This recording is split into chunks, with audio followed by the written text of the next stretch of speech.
Тоня, добър ден. Ало, Да? добро утро. Значи пак се обаждам от Елин Пелин 49. Телефон ми кажете. 60 14 50.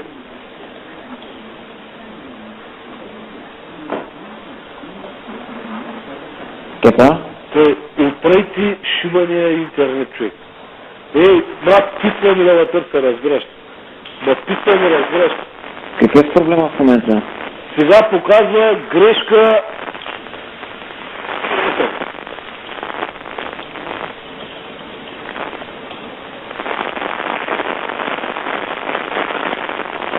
Ало, каква грешка дава? Може да ми цял номер на грешката? 678. Добре, ще запиша за проблема, ще го имам предвид. Кога?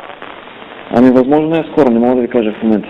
Ама ти винаги те ми казваш, човек, възможно най-скоро, оставят има 1-2 дена без интернет, 1000 пъти съм ви казал, ще дуда и ще го намеря единствен и ще го уритам, разбираш. Вчера съм сплатил интернета, ще ви иба майката и копелета, идва и го прави, че почва да полудяваме. Направо идвам и ще го избия тук път наистина. Направо вече нямам нерви, разбираш. Нямам нерви. Само пари искат майка ми да иба. Вчера платих, днеска пак нямам интернет. Вчера ми го пуснах за 2 часа, днеска пак нямам интернет. Идва да прави всичко, ма интересува, ми се обяснява, ще дойда, ще го убия, майка ми ще иба. Разбираш за което горе. Тапанари смотани.